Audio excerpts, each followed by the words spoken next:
very successful as an actor. I would imagine a lot of people ask you, what's the secret of your success? But we'd actually like to ask you, for you, what is success and what does that mean to you? Oh, you start with those easy questions. We're all like this. What is success to me? I think working in an impassioned way towards your goals, like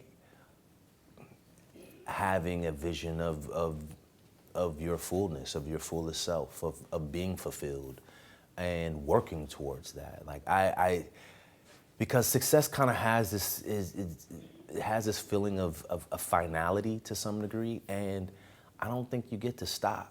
I think you got to keep working, and so I think you got to fall in love with the work.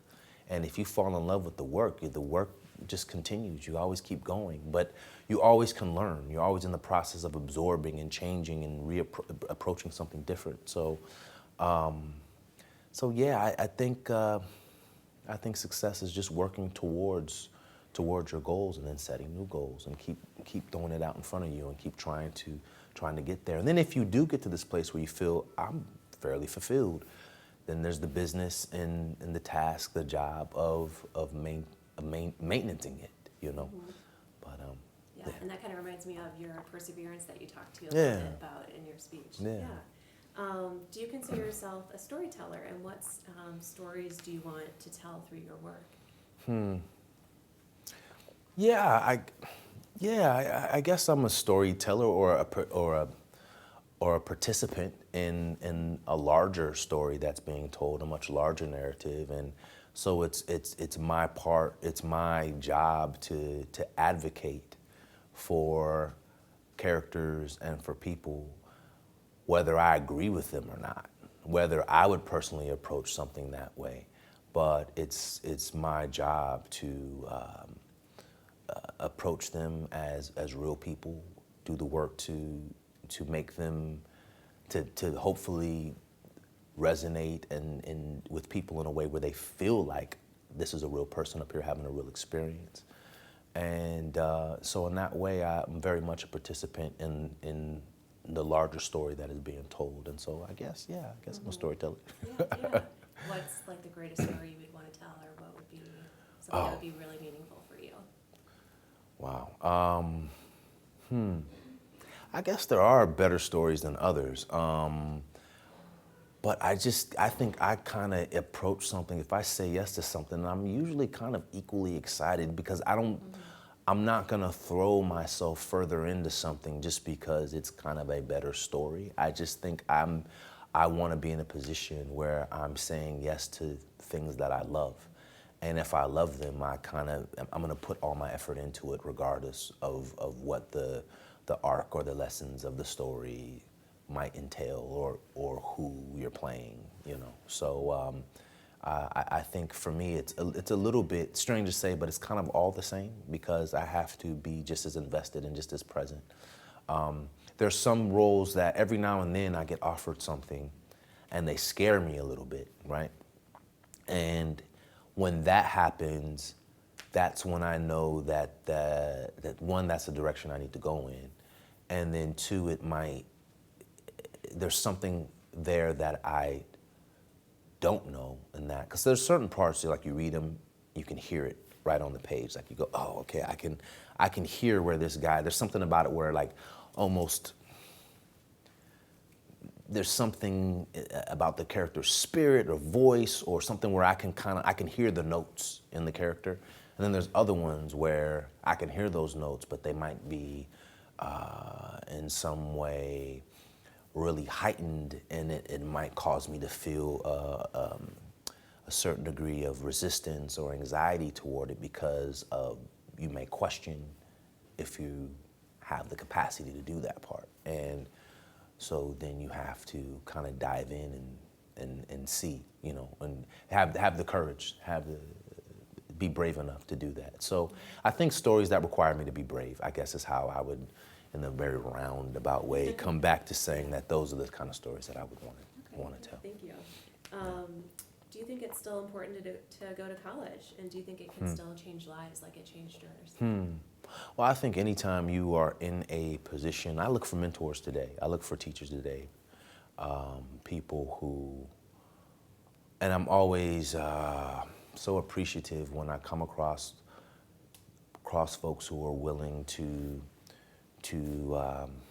kind of impart lessons of their own experience on me. People who can even just for a moment recognize, and that's what a lot of my experience here has been about, is being around people who recognized and had the time, took the time to voice that I had something in me that they believed was special. And I think a lot of students here have had that experience. So I don't think I'm unique in that way. I just do something where a lot of people might sit down and watch. And so I think, and it's a little shiny, but the person who is working in the tech world or off, as a novelist or working in whatever field, like those just are not fields where they get the same type of attention that my work gets.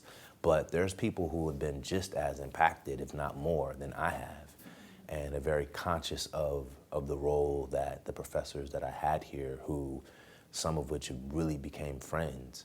And I'm just so happy to come back and connect and see some of them. The people, yeah, I'm very grateful for my time here and have been impacted in a way very similar to lots of other folks. Yeah. So what's kind of next for you? What's on your radar? What's left to dream? Oh, wow. Okay. What's left to dream? I didn't know I started yet. Well, I spoke a little bit about fulfillment, and what's easiest to talk about is career stuff, right? Like that's the stuff that people see and understand, and you're at a college, and the point of college for a lot of folks, especially parents, is for you to be able to walk away with a job, right? And you got to pay your debt. It's just to make you more valuable to the employment force, but also, so that's on a basic level. That's what that is. But how does that inform the rest of your life? What does that give you the opportunity to do? How does that give you? You have the chance to perhaps, if you get a good job and you have some sort of success, you can maybe live a fuller life in a certain way. But I think, so for me, you look at fulfillment holistically, and so there's parts of my life that are goals that are very personal, that have nothing to do with the work. And then there's things that I'm more comfortable talking about, right, and sharing with people, which is the work, because that's the point where we can come together, where we can go, oh, I've seen you on this or that, or do you like this film that I'm not even in, or how you like working with this particular actor or whatnot. So in terms of work, there's several things that are coming up. There's the Free State of Jones that I did with Matthew McConaughey last year in New Orleans, that comes out on June 24th, which is a fantastic film that touches on the end of the Civil War era and gets into the Reconstruction era, which is a time in our country that is essentially underwritten, and the Reconstruction era was sort of reconstructed and rewritten and retold in a way that wasn't truthful. So to get to play a character in that time who evolves the way that my character does, and to be so present in the film, I'm really excited about. So there's that. I did something lighter, but a lot of fun. I did. I'm the villain on the Luke Cage series for Netflix, the Marvel's Luke Cage. So that starts, I want to say September 30th. There's a film that I'm really excited about called Moonlight, which is this independent film that I believe you'll hear about later at the end of the year. So there's those. There's another film called Hidden Figures that I just did with Taraji P. Henson and Kirsten Dunst and oh gosh, Octavia Spencer, like all these wonderful people, terrific actors, about 3 women engineers who were African-American women who were really very instrumental in the space race. And it's based on a true story. So those projects are kind of in the can. Like, those are what I've done. and then there's stuff on the horizon, and then me just like reading stuff and trying to find that next part that's going to challenge me, inspire me, and give me an opportunity to be even more present in these stories and to play three-dimensional characters whose backstories are very much in the writing, and so I have an opportunity to grow and be challenged and feel like, because I've been working at it, I've been working at it a long time. I've been acting for 20 years, you know, and professionally for 16 years. So just to get to a point where, you know, I'm getting a call here and there about leading parts, and so that's exciting, you know, and just waiting for the right ones to kind of come to fruition. But yeah. So, yeah, this is it, I promise. Any House of Cards season 5 spoilers you can give us? Well, here's the spoiler. I'm not coming back. Oh no. Yeah, I'm not coming back to the show because I want to do other stuff. Yeah. Because what happens is unless you're Kevin Spacey or Robin Wright or maybe Michael Kelly's character, Stamper, at a certain point you can kind of end up just being a person on the show, right? Yeah, right.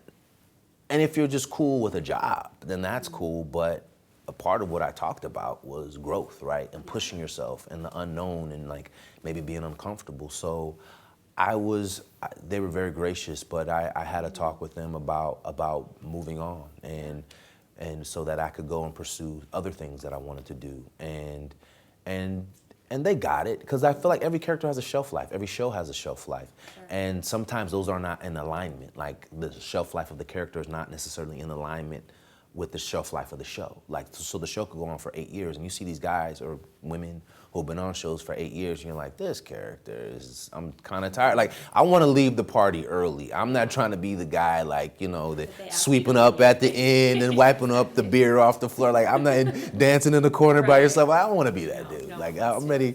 Yeah, so it was time for me to go. Yeah. And well, that's being brave, like you yeah, you got to, because like you have to. Like, I have a vision of what I want to do, and so I'm gonna go out going for it, you know. So God willing, yeah.